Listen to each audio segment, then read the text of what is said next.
there is no model that has yet been developed that scientists would say is competent at predicting the future. But prosecutors like New York's Attorney General think that oil companies have known about climate change for decades without telling the public. Billions of dollars are at stake. Every fossil fuel company has a responsibility to be honest with its investors and with the public. The First Amendment, ladies and gentlemen, does not give you the right to commit fraud. The lawyer Carol Muffett is investigating this fraud. He says he's found documents proving that oil companies have been secretly funding research into climate change for 60 years. So the oil industry knew from the 1940s and 50s that there was a connection between sea level rise and carbon in the atmosphere. This is one of the biggest scandals in global history. If the oil companies knew about the threat of climate change, why didn't they tell anybody?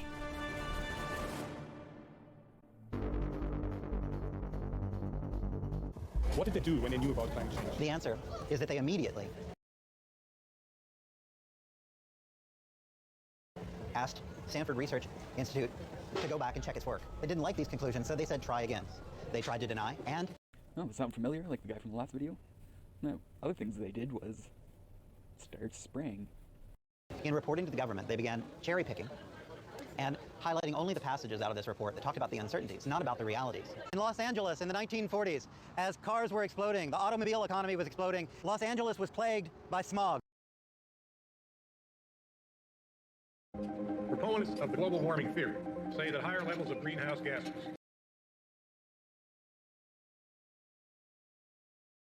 The official reason for the voyage was to find out whether a ship that size could travel to the Alaskan oil fields.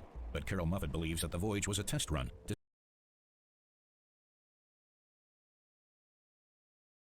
see whether new and faster shipping routes would open up when the Arctic ice melts due to climate change. The voyage itself was really... Yeah, they've been looking for that Northwest Passage for a long time. I hope to think that global warming hasn't been intentional just so that they could create a new shipping line. Really remarkable. They brought the ship for when you consider that the release of Arctic methane gases turning Earth into Venus, so it would be a pretty bonehead thing to have done. And people just sit by idly and watch it happen.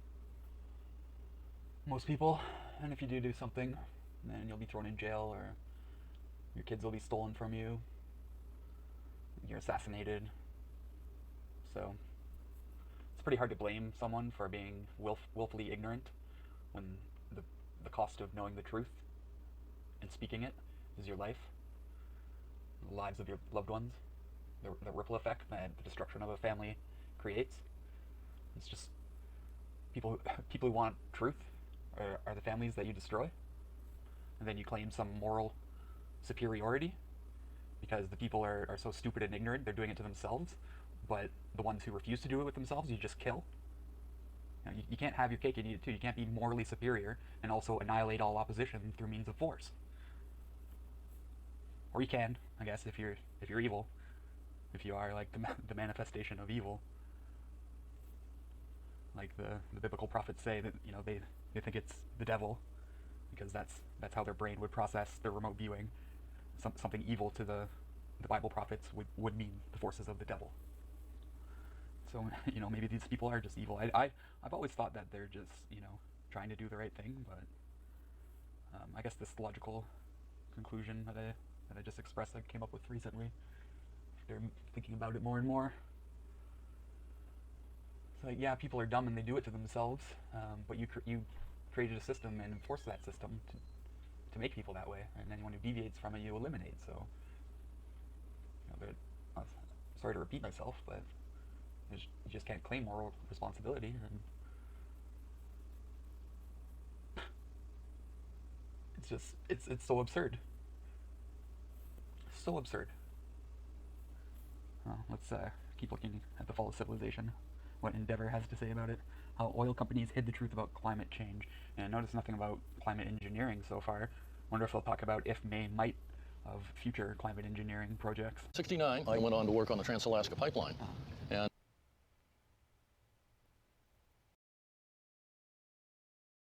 it was a year or two after that we started putting a provision in there for an increase in soil temperatures due to global warming. Really? Yeah. That's amazing.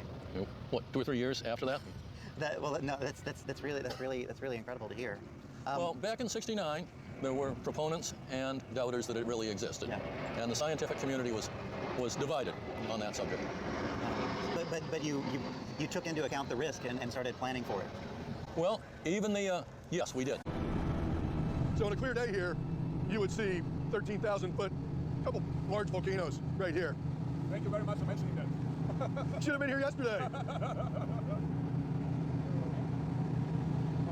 Alaska's on the front lines of rapid climate change. We're seeing impacts here that we're not seeing anywhere else in the United States. If you look in the Arctic area, we have our sea ice is diminishing. These clouds look actually surprisingly natural. 2017. Gotcha. In a decade or so, there may be no more sea ice in the Arctic. That's an incredible impact. The permafrost that lies under the ground is melting, so infrastructure, roads, and houses are falling in. So there's real quantifiable impact from climate change that we're seeing now. It's not something that we're talking theoretically about. Well, it doesn't make any sense, and it's all just about profit. You know, these are our public waterways. In the United States, every American, every Alaskan collectively owns these resources. So these companies are taking something from me and my children when they dump into this water body. There are now 16 oil drilling platforms in the Cook Inlet. This past winter, Platform A had a natural gas line leak right in here, and it went on for several months because the company chose not to shut down the leak because they wanted to continue making profits. Oil companies were adapting to climate change while publicly denying its existence. This Alaskan oil rig was built for thinner ice sheets. The Trans-Alaska Pipeline was designed for permafrost melt. Oil platforms in the Gulf of Mexico were reinforced to withstand stronger storms. During the 1990s, oil facilities in eastern Canada were designed to sit higher in anticipation of rising sea level. In 1989, the Sea Troll platform in Norway was also built 2 meters higher, and a gas pipeline between Germany and Norway was strengthened. Jersey. We hope to get answers from a geochemist who used to work for Exxon. We meet with him at his house. I was about to say, what's with this ominous music? We meet him at his house. Dun, dun, dun. Hello. Good to see you. Edward was here.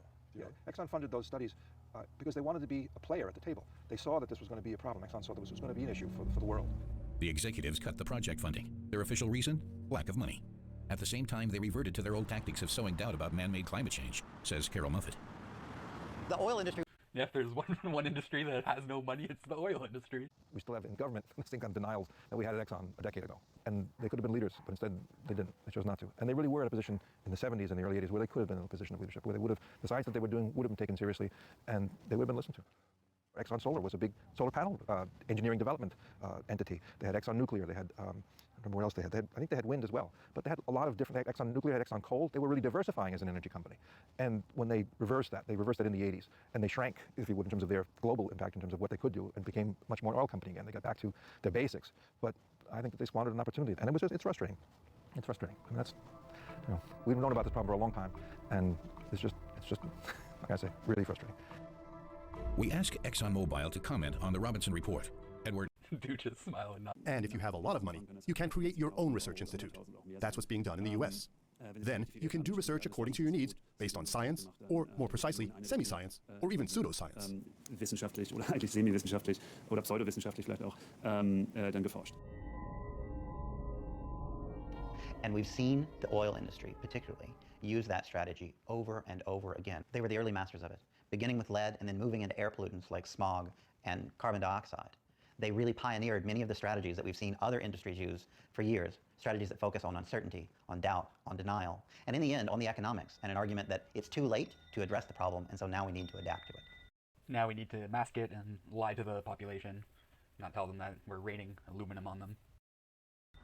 Today, climate change isn't on the agenda in American politics. Many of Trump's cabinet members are... Well, it certainly is today. Yeah, they're going to use it to make your life a lot worse, and not just the unvaxxed. Everyone's going to be locked down to carbon. Carbon will rule the earth if they have their way. The cult of carbon. I agree changes need to be made, but not by these bozos. Ex-oil industry managers and climate change deniers. Trump's Attorney General, Jeff Sessions, halted an... These bozos are the changes that need to be made. Investigation into Exxon. Because literally everyone on the planet is affected by it, and everyone in future generations for 100 years to come and potentially more is affected by it. The scale of it in economic costs, in cost of biodiversity, in cost to human lives and human rights is truly incalculable. And when you add in the effects of covert climate engineering, that number moves from 100 years to 10 million years or more. With his book, The Cold Sun. The title sounds very nice, because it implies that the sun's power has decreased. Fahrenheit predicts a cooling down. That's a spectacularly wrong prediction. The sun's power or the number of rays reaching the surface? Because we have experienced the warmest years since records began. 2014, 2015, and 2016. 3 record years in a row. The glacier in Peru is not melting because of this power plant per se.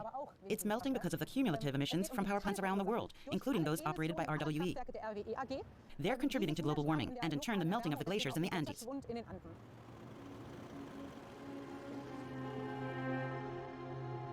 The case against RWE is They're supplying it, but we're demanding it.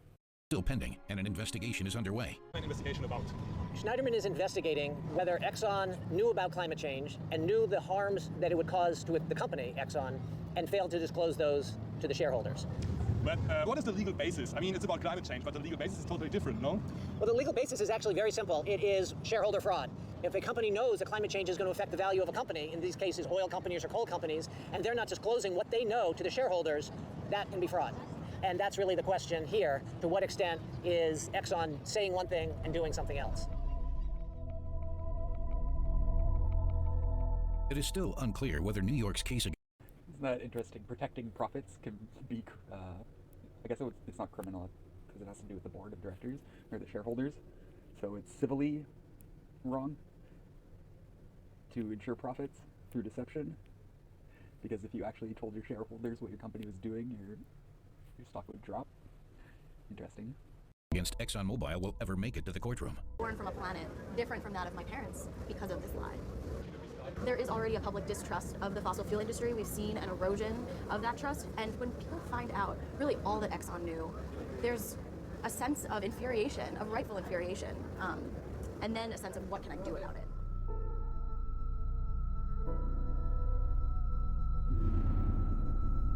That was the goal. That's, our goal in doing this research was It should be infuriating, but many people are just docile. for other people to take the research and do They're in surrender for whatever reason, many of which I've explored here tonight. more with it. Because information, once it comes to light, breeds more information. And the more we know, the more power we have to fight back. You can still see the haze starting to build up on the horizon where there's more particles in your field of view. Like if you look straight up, then they're spread out. You're looking at a lot more over a distance. What I wanted to say about the oil industry today is the BP oil leak in the Gulf of Mexico is still happening. They're just dumping chemicals to keep the oil on the ocean floor. So there's now a blanket of oil on the ocean floor just growing and growing and growing, along with other toxic chemicals being dumped on top of it. So there's that.